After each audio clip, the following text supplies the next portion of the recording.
The followers of 3 religions make up over half of the world's population. All of these faiths share common roots. One of these is Jerusalem. A trumpet plays as I approach the Jaffa Gate.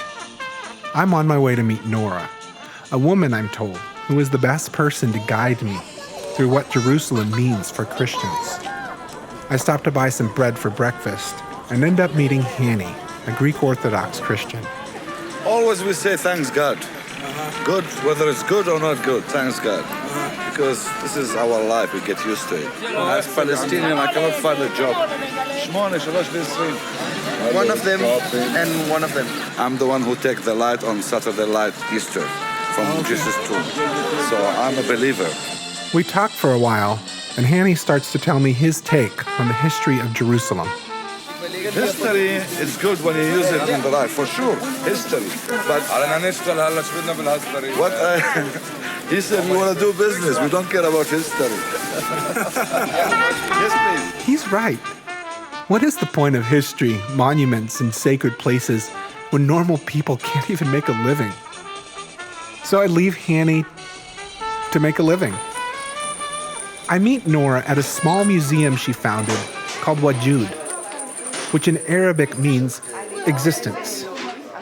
It's the kind of place you'd probably miss if you didn't know it was there. Nora started Wajud as a place where people of all faiths could come together and learn about the cultural heritage of the people who live here. We began to talk about her faith. It's not like I'm a Christian by birth. It's I'm a Christian by actions. And Jesus came to serve and not to be served. Is it special to live here? Very special and very hard and very painful. Very special because everybody knows what Jerusalem is all about. It's a place where the faith began.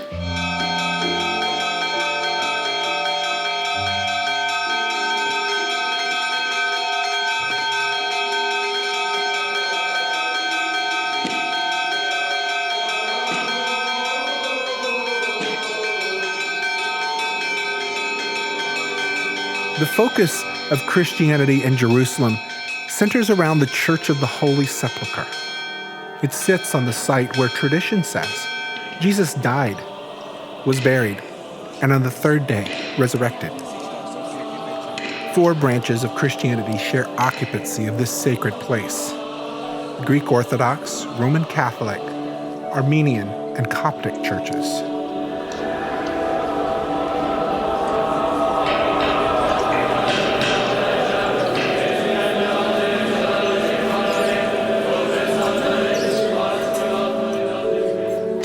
As Christians here, the Easter week is the peak of the religion.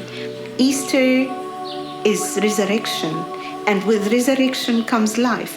When Jesus carried the cross and he was beaten, made fun of, they divided his possession. He had nothing except the robe that he had, and they made fun of him by putting the crown of thorns on his head. And when Jesus died, on the 3rd day, he was resurrected. To us, resurrection means the beginning of new life. That's why we have colored eggs at Easter time.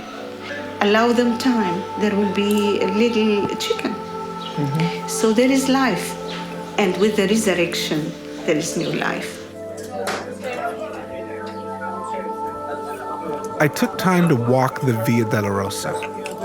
I watched as pilgrims took time to pray at each station along the path that Jesus carried the cross to his crucifixion. Come è misericordioso il vostro Padre Celeste. Beati misericordiosi, perché otterrete.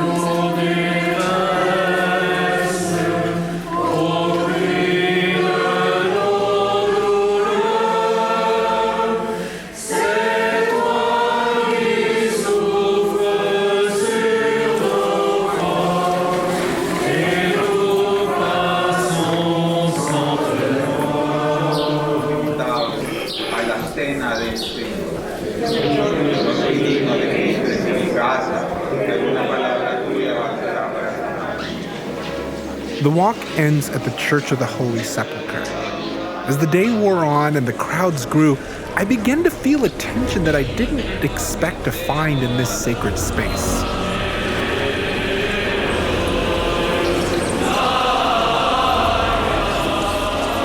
Maybe it was the clash of liturgies and traditions or the unchecked tourism, but I began to wonder, how can anybody find the peace they seek in this space? You know, it's so sad for me as a good Christian to go to church and not feel that I'm there, I'm worshiping, and the spirit of religiosity is there. There is no self-respect and self-esteem of the human being. And this is the reason why I, as a woman in this part of the world, I really feel hurt. I really need spirituality. And when we go to churches, it is for this reason. But it is hard to see that and to practice it inside these holy places. Is this a holy site? To me, I find even the Church of the Holy Sepulchre like a zoo. If Jesus Christ were alive and he comes today, he will just kick them out like he did with the money changers in the temple. So this is what aggravates me. I left conflicted. Would Jesus even recognize this religion that was started in his name? Not far outside the Damascus Gate is a place known as the Garden Tomb. It's an alternative site where primarily Protestant Christians believe that Jesus was buried and rose again.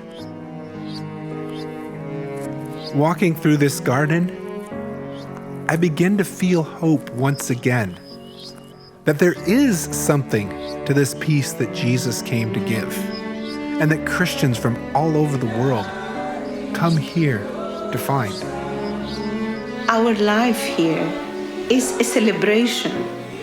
We celebrate with our existence. My hope is to continue doing whatever I am, and my hope is to see less suffering and less bloodshed, because it's too much. The insecurity that we live, and we have been living here, there is no peace in this part of the world until the Lord Jesus Christ comes. And no matter what will happen, Christians will remain in this part of the world. This is the true witness. This witness that Nora lives is a reflection of the hope and peace that people from all faiths come to Jerusalem to seek. But the reality for the people who live here is much more complicated. To really call this city home, they must find a way to navigate through the bloodshed.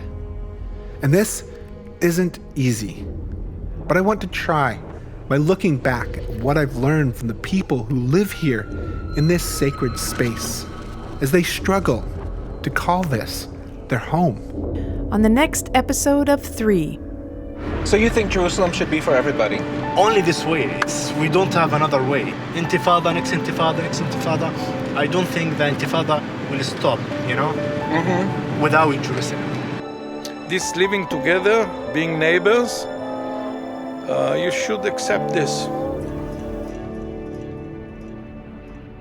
Visit storyof3.net to subscribe and learn more about 3.